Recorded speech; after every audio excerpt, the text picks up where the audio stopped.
Welcome everyone to this special interview edition of Monday Match Analysis. I'm Gill. A lot of you were asking me, where's the Steve Flink year in review? I was saving him for this, a decade in review with the one and only Steve Flink. Here it is. Always a good time. We welcome Steve Flink back on the program, writer for Tennis.com, Tennis Hall of Famer, author of the book The Greatest Tennis Matches of All Time. Steve, pleasure to be with you again.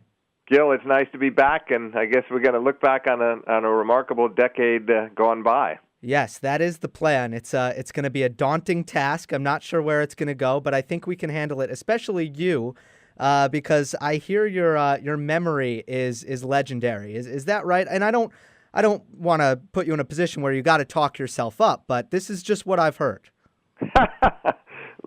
It comes in handy when it comes to recall of great tennis matches and tennis occasions and passions of the mind. And tennis has been the chief passion in my life, but it didn't work in school. So the mind works in strange ways. I appreciate you saying it, and I think it is, when in all seriousness, one of the things that's helped me throughout my career is because I've been able, probably a little better than most, to be able to instantly recollect certain things and points in matches, and you know that from our past discussions. And we all have our strengths, and I suppose that's mine. Absolutely. Can you just give me an idea of how, like, how well can you remember a match from, let's say, I'm going to put you on the spot because this is fun, if you don't mind. In 2012, Sure. Everyone remembers the final. Nadal Djokovic. It was an epic match. We may discuss it later on. But if you asked me what were the semifinals, I can't remember. Can you? Oh, well, it depends. In most cases, yeah. In a lot of cases, I could, and some not necessarily. It would depend on how memorable they were. But obviously, what ends up happening is in the epic final just sort of wipes away, it almost obliterates what happened in the semis, particularly if the semis were not great. Now, I could give you an example where that doesn't happen, and that would be, say, 2011 as an example as we look back on the decade.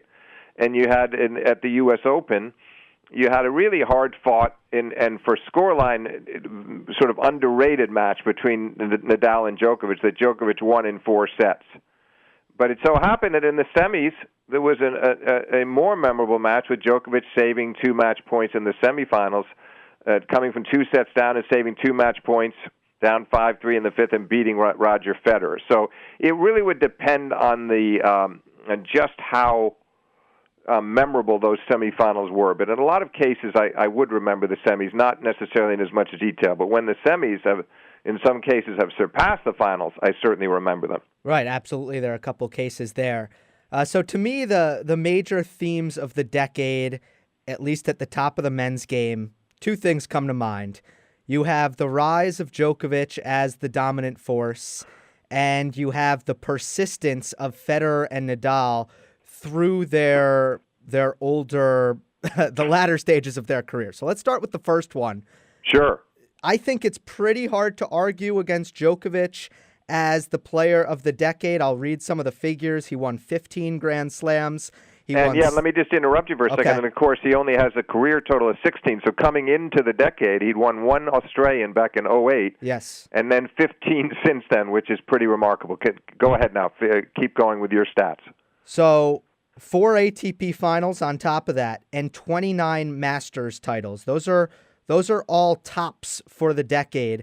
Sure. But what really sticks out to me is the head-to-head against 2 of his chief rivals, Federer and Nadal, because coming into the decade, he was 5-9 against Federer, 7-14 against Nadal. He had ground to make up, and he's successfully made up that ground in both cases, now has winning records against both. And that was after Nadal added 2 more wins to make it 16-7, looking like there was no way at that stage you could believe that Djokovic could surpass him. And similar with Federer. Yes, those are remarkable feats. Not to mention, we should add that he had 5 years at number 1, and there were 2 years, including this past one, where he finished at number 2 narrowly. In 16, he was beaten by Andy Murray in the finals of the ATP finals in London, and that match was actually for number 1 for the year. And then, of course, this past year, had he been able to win in London which he didn't do. He didn't make it out of the round robin. He could have surpassed Nadal again. So 5 years at number one and a couple of really close calls at number two. Pretty stunning decade of achievement for Djokovic, and we've got more. There's more to come from him. What do you think happened in those two rivalries, kind of one by one, where he made up ground? I think against Nadal, he really found incredible success, kind of equaling his shot tolerance and his fitness heading into this decade, where previously there was probably a deficit there, and Nadal was in a lot better shape.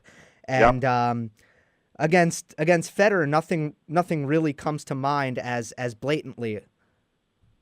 What are your thoughts with Djokovic? No, you're right. You're right. It isn't as clear in the matchup. Well, okay, let's start with Djokovic Nadal. I think we saw signs from even before the decade began, and in the earlier stages of Djokovic and Nadal, that he seemed to be the one guy. Now, it later did change, interestingly, in recent years when Federer improved his backhand, and he was able in these last bunch of years against Nadal starting in 17 to take away the enormous advantage Nadal had with the cross-court forehand, the heavy whirlwind topspin of Nadal bounding up high to Roger's backhand. And that same shot bothered a lot of guys, a lot of the two-handed guys, too. They couldn't deal with it much better, but there were signs from early on that Djokovic could. And then as this decade progressed, we saw that just how well he could neutralize Nadal's forehand with his two-hander, which was the best in the game. And not only that, he just with a better serve than Rafa and just an ability, I think, to not only beat him on offense, but to a superior defender. There were just a lot of ways that I think he made life miserable for Rafa when he was at his best, and it was sort of encapsulated in that brilliant Australian Open performance this past year, where he just went right through Rafa in straight sets in one of the best matches of his career. And Nadal would acknowledge afterwards that when Djokovic plays like that, there really wasn't much that he could do to counter it. But then the other one, now we go to Djokovic-Federer. Mm-hmm. You're right. It's not. There's no. The beauty of that rivalry is that I don't think either one does have a substantial kind of technical or tactical advantage. The matchup is really great for both. They both hit the ball relatively flat off both sides. They each are great spot servers. Federer being the better volleyer for sure, but Djokovic improved a lot at the net. Djokovic with a better return.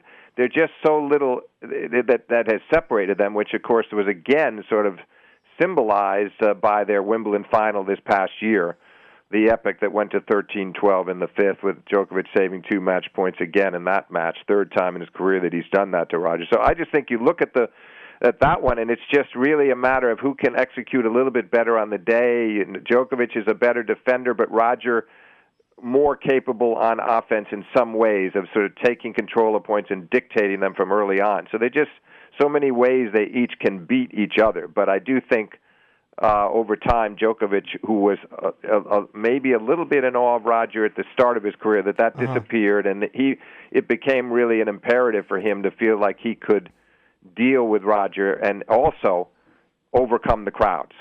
When he plays Rafa, the crowds like Rafa. He doesn't.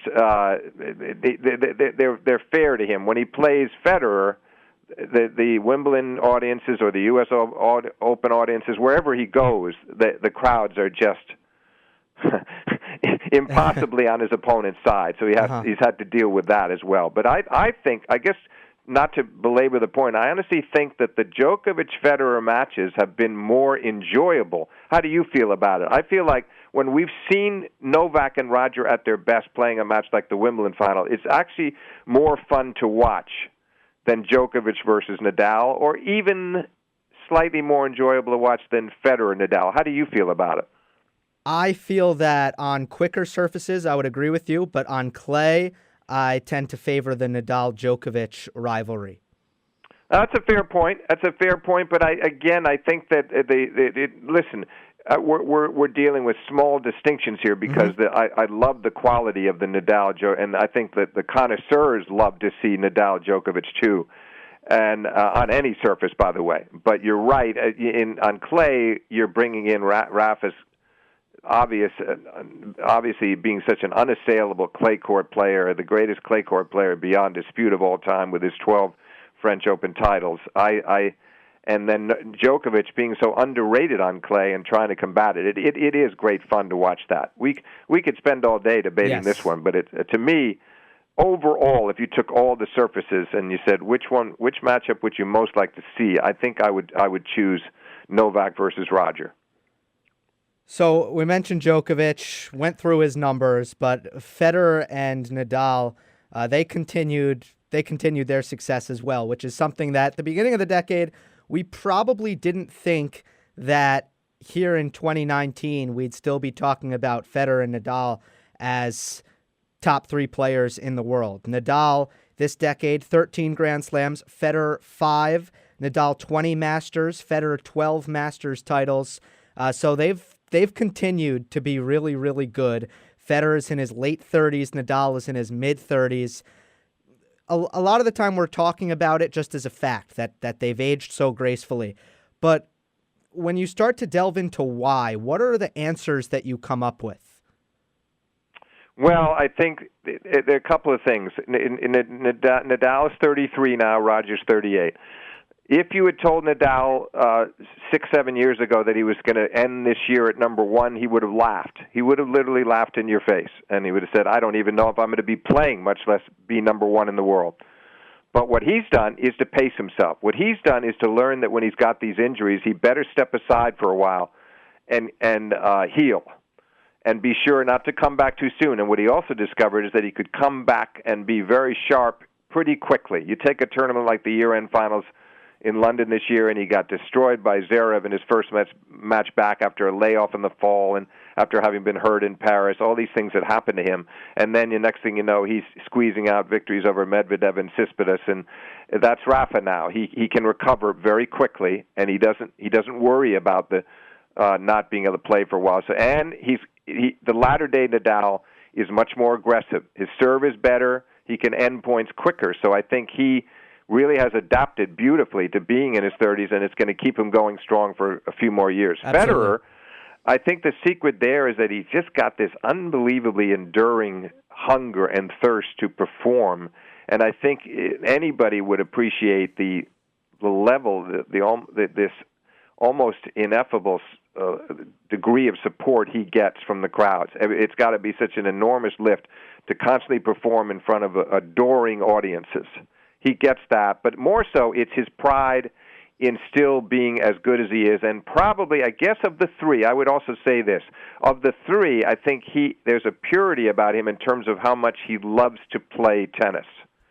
I guess I would say of the 3, he just loves actually hitting the tennis ball even more than Nadal or Djokovic, and that's saying something. But Roger, that and changing the rackets. So, this racket change he made back in 14-15 when he went to the different frame, there's no doubt that led to the improved backhand, the topspin backhand that eventually got him 4 wins over Rafa in 2017 and another one this year at Wimbledon, and now he's won altogether 6 of his last 7 against Rafa.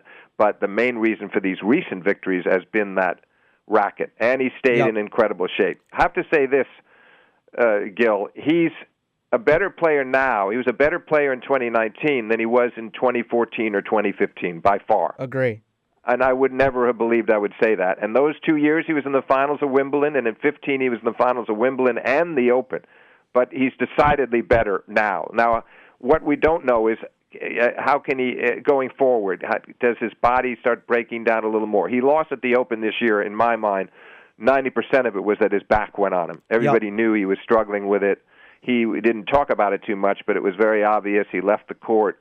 You could see something was wrong, and that didn't linger. Where he's been fortunate is he has an injury like that, loses to Dimitrov primarily because of the back, and then a few weeks later he's okay. He's playing well in Laver Cup, and he keeps going through the rest of the year and continues to play well. So I think he's taken great care of himself, and his passion to keep performing and to stay at a high level. Plus, and now he's also going to go after the Connors record of 109 titles. And Roger's closing in on I mean, I think this year he's going to get very close.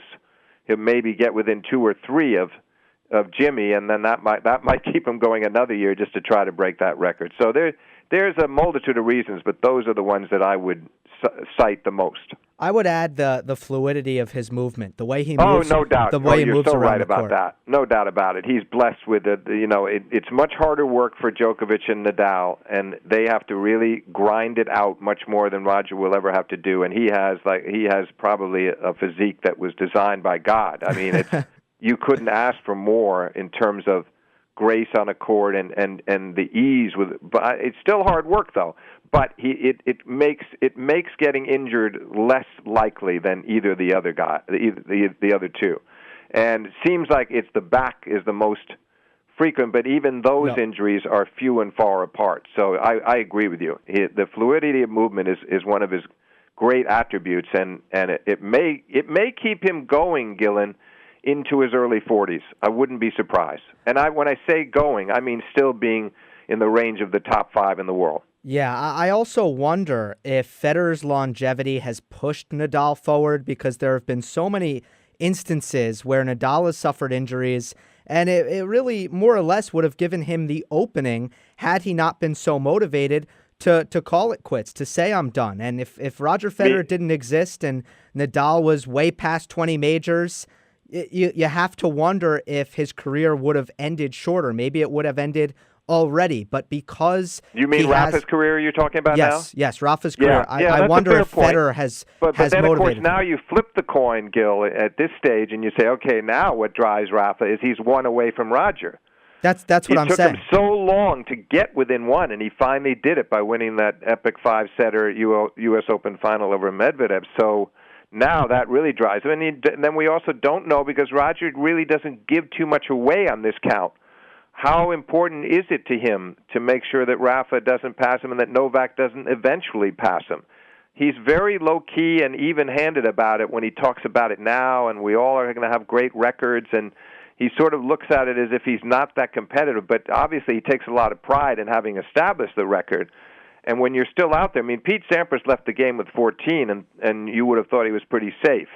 And in his case, he couldn't do anything about it once he left. These guys all passed him in major, and he wasn't out there being able to sort of counter it. And Federer still, that might spur him on, too, to think, because he knows this year, I mean, 2 match points at Wimbledon, so he was close. And otherwise, he's had a rough couple of years at the majors, having won the first one there in 18 over Cilic in Australia, but nothing since.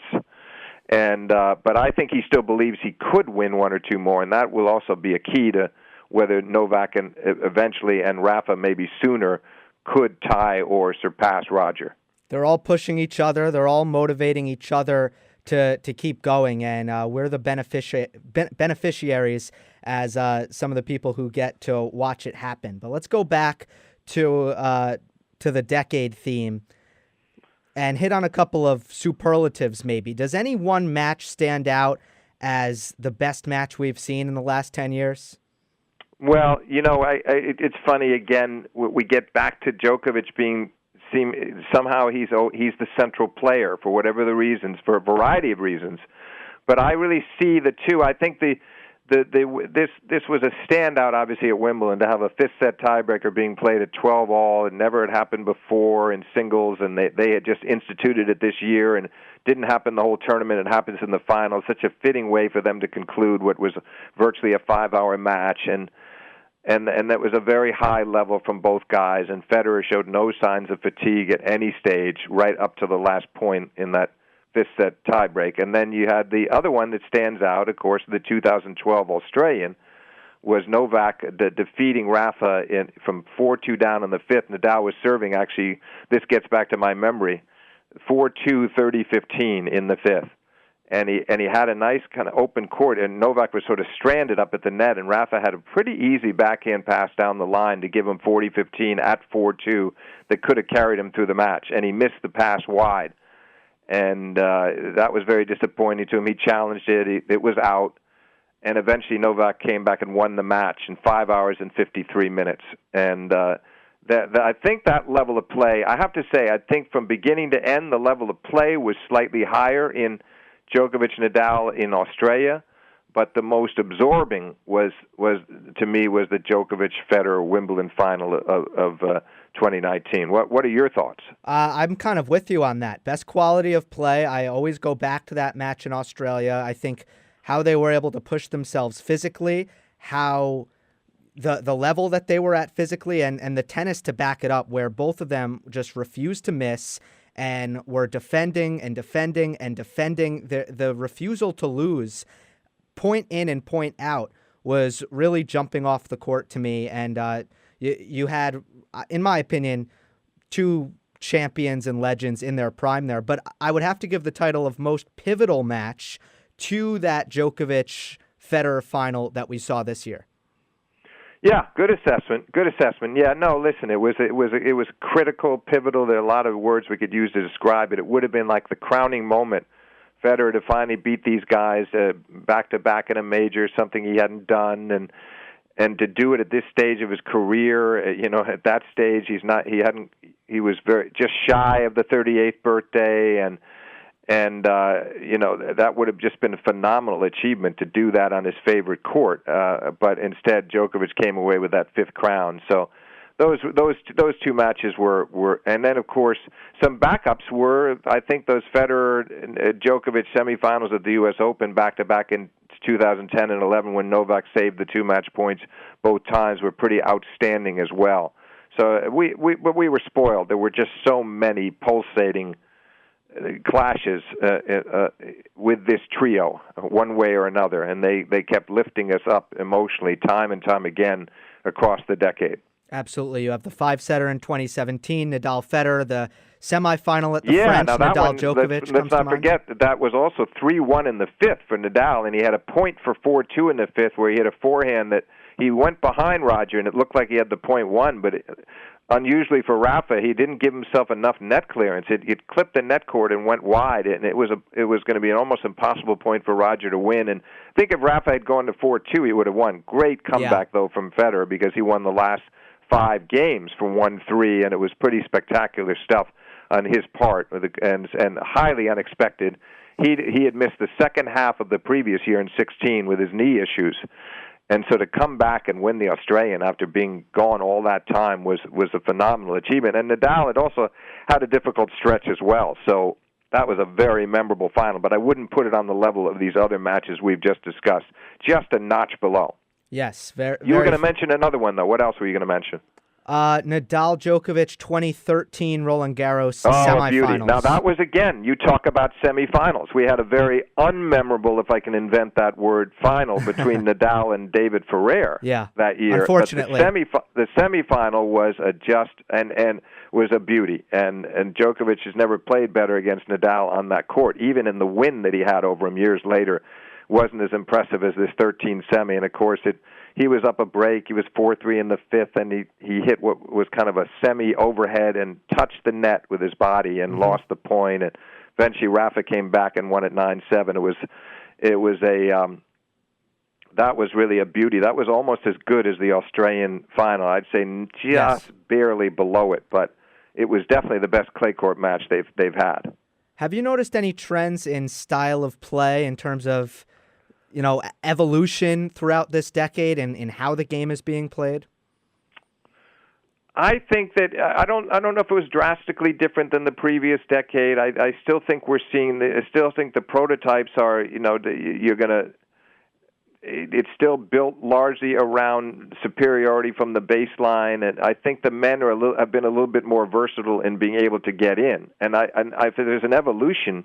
Nadal, for instance, I think is far more comfortable. He always had great technique on the volley, but now he's just much more willing to come forward. And that's been nice to see. Djokovic, in turn, it's harder work for him. He's not as natural at the net as Nadal, but he'll come in on some very big points, like he did at 11-all in the fifth against Federer on a break point, when the match could have gotten away for the second time. Federer had already served for it once and had the match points, and it's now break point down for Djokovic at 11-all. He hit a forehand down the line and made a delayed approach in. Federer didn't see him coming at first, and Novak was able to sort of provoke a backhand slice pass that went just wide cross court. He too has become more capable, in getting in. And then I think I didn't see a drastic change in the evolution of the game, other than the athletes just get better and better and better, and the technique as well. And it's very, very difficult for players to end points because the players have fewer and fewer weaknesses across the board. I think the points have become a bit shorter in the matches that we've discussed so heavily so far in the last 20 and some minutes between Djokovic, Federer, and Nadal. I do think. Yeah, that's true. That is true, and that's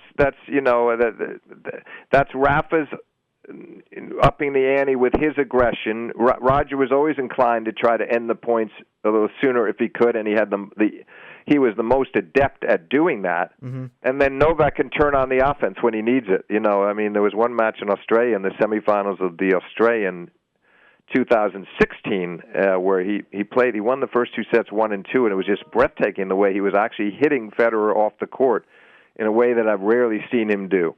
Now I want to mention one more Djokovic-Federer match that's worthy of mention, was the 2015 U.S. Open final. It wasn't on a level with these others, only 4 sets, but I've never seen that crowd. It made the Wimbledon crowd by comparison this year look low key. I mean, they were just jumping out of their seats and fervently supporting Federer. And Djokovic, I think, when his career is over, might cite that one in terms of overcoming a crowd. There was nothing quite like that. And he said later that his hands were shaking at times. It was so difficult to deal with. Wow. And in terms of atmospherically, I don't think I ever experienced anything quite like that one, because I've never seen the New York crowd, unless an American was performing, unless it was, say, an Andre Agassi, get behind a player like they did Federer to what could have been the detriment of Djokovic, but he overcame it and won it in 4 sets. Yeah, that's very interesting. I'll have to go back. Go on YouTube. Yeah, I'd like to go back. You'll get the feel of it, though. You'll at least have a chance to get the feel of it. But I know, I'm sure, if I had a chance to interview him when his career was over, I would ask him about that occasion and what it was like to.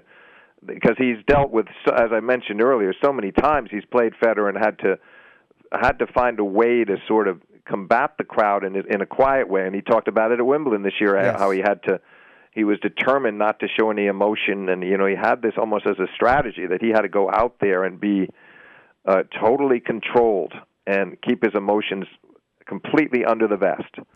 And but that U.S. Open final was remarkable in that regard. How about tennis politics? There was some infighting this year, some resolutions, but all in all, things tend to be pretty stagnant, and not a lot seems to change when it comes to the governing bodies in tennis. What would be your reflection on the last 10 years and what that means just for the current state of things in tennis politics?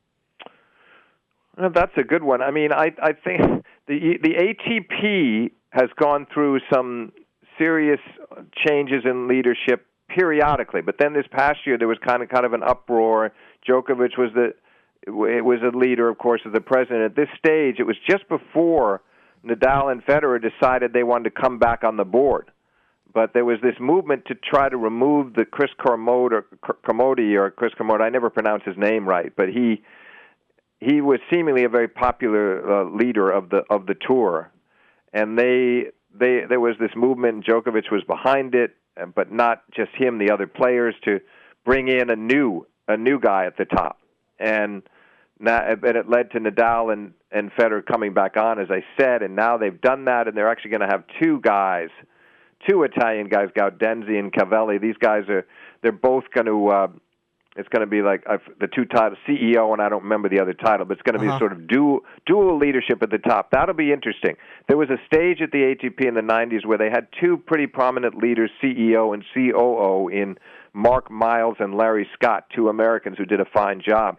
But it wasn't structured quite the way this will be. And this might be an interesting period. And I do think having Djokovic, having all 3 of the big 3 together in the room again, will be very helpful, because Nadal and Federer were hearing things, but they didn't really know firsthand what was going on. They might have heard it from players on the board and not just from Novak, and it might have been coming secondhand, inaccurate information. But now I think there's a chance with these 2 new leaders, it could be really something of great significance for the tour to have it's sort of a revitalization that could be very important politically for the game. Yeah, I would like to see some experimentation with how tennis markets itself. And yeah, and I think they may be open to it. By the way, I think that may be one of the products of it. What kind of things are you hoping to see? I think that there's a pretty big access problem, access to the athletes, and as a journalist, you could probably speak to this, but without a centralizing force, there seems to be kind of there seems to be at least a lot of obstacles in storytelling, and tennis has relied on self-marketing for the players in order to build new stars. And I think they need to take a more hands-on approach to building new stars. That's a very good case you're making. I don't disagree. Whether they're going to be able to bring that about, I don't know. I think the marketing could be quite good. I think we're talking about two different things. I think they can market these players very effectively in a variety of ways. The question is going to be whether print media ever. I think what's happened now is that television has really taken over, and I think it's much more difficult now for print journalists to get the access that you just mentioned to players. And I mean, this has been this has been going on in tennis for a long time, though. It's not brand new, and reporters like John Feinstein, who's written so many golf books, and when he was around tennis, he complained that he managed to get pretty good access, but he felt like tennis players were not as accessible at the top as golfers or players that he interviewed in other sports. Whether that changes, I don't know, but I think this overarching marketing notion there, I think there's some real possibilities, even that may not involve the print journalists, but where these players they get greater prominence worldwide, and the sport benefits as a result. Let's go back to some on-the-court stuff real quick, then I'll let you go. Let's hit on some players that we maybe haven't discussed in kind of a more rapid-fire fashion. Let's bring up a couple players that I think were kind of secondary characters after the big three in the prior decade. And by the way, Andy Murray deserves a little bit more than outside the big three designation. He does, yeah, absolutely. And now let's face it, the other three are all, never mind what happened to Andy and coming back from the hip surgeries, and they're better than he was. He'd be the first to admit it when he retires. Having said that, he went all the way to 2012, so this was a very critical decade for him as we look back on the decade. And he still hadn't won a major, and it was nagging at him. And, Federer's beaten him in the Australian final of 2010 and beat him in the 2012 Wimbledon final. And, I mean, Andy was like, it was sort of like Ivan Lendl, losing all these major finals. And sure enough, Lendl was in his corner, and he snapped it finally by winning the U.S. Open over Djokovic in 2012, having won the Olympics earlier that summer. And then he went on to win 2 Wimbledons. And he beat Djokovic in the first of those Wimbledon finals, too, in 2013. So, yes, he deserves a lot of credit, not to mention ending year at number 1 in 2016 when he won his second Wimbledon. So Andy it deserves very high marks because these guys were always in his way. It was always the obstacle of overcoming Federer, Djokovic, Nadal, who were all better players in different ways. And yet, to not only win 1, but to get 3 in his collection. And hopefully he can still make an impact in his comeback. But regardless of that, he's got himself into the Hall of Fame for sure, based on his achievements. And it was a remarkable decade for him. And he ended up winning a couple of Olympics and 2 Olympics and 2 Wimbledons and a U.S. Open. Pretty remarkable stuff. No bigger victim of the era that he played in than Andy Murray. With Federer, Nadal, and Djokovic. Now, equaling Murray's slam count is Stan Wawrinka. Lasting memories from the decade. It's big match Stan, showing up when it matters. Yeah, I mean, the Stanimal label, as they called him, and he brute force physically, and that explosive, spectacular one-handed backhand of his. But Stan just improved so much as a match player during the decade. I think he got some good breaks. For instance, 2014, when he won his first in Australia, he won a fair and square, phenomenal 5-setter over Djokovic in the quarters, but then Nadal got hurt in the final. Regardless, Stan was there, and he won the title. Then the magnificent victory over Djokovic in the 2015 French, where he also beat Federer in the quarters, and finally U.S. Open in 16, where he beats Djokovic again. So in the three major finals that he played, he beat Nadal once and Djokovic twice. The thorn in his side always was Federer, but at least he got Roger in that quarter at Roland Garros that one time, so that was nice. And just a great decade, and he joined forces with Federer to win the Davis Cup as well. So what a decade for Stan Wawrinka. Juan Martín del Potro coming in after the 2009 U.S. Open triumph probably thought that he was going to be a bigger part of this decade, but injuries kind of held him back. Regardless, he had his moments, and someone who has really been embraced by the fans. Unfortunately, his body has not allowed him to reach his full potential. No, but it was nice, as you said, to see something of a resurgence and a revitalization in Del Potro, and he's still going to be playing again this coming year. We hope for great things from him then, but it was great to see him back in the finals of the U.S. Open. And one of the more poignant moments to me was when he lost to Djokovic in the 2018 final, and he was pretty much in tears in his chair, and Djokovic came over to console him. It reminded me of when Novak lost to Stan Wawrinka in the French final, and how nice he was to him. But my point being that it was just such an emotional occasion for Juan Martín to be back in that final, and he desperately, dearly wanted to win a second crown. Didn't work out, but I hope we may still see some big things from him ahead. That 2009 U.S. Open is one of those things that's permanently etched in a back corner of my mind, the 5-set win over Federer. He's getting ready for Australia, so he's not done yet. Right. Lastly, Not at all. Yep. He'll still a threat. The question is, can his body hold up? Can he sustain it? He keeps stopping and starting. It's not his fault. Right. But it's not too late by any means. And he's such a great physical force. And as we know, he's got one of the great forehands of all time. And when he starts cranking that forehand up, it's as big a forehand as the sport has seen. And one of the great forehands, period. Not just in terms of power, but just great technique. He can hit winners, but he can go long periods without missing it as well. Last one is David Ferrer, the best player, at least in my lifetime, to never win a slam, and really percolated at the beginning of this decade.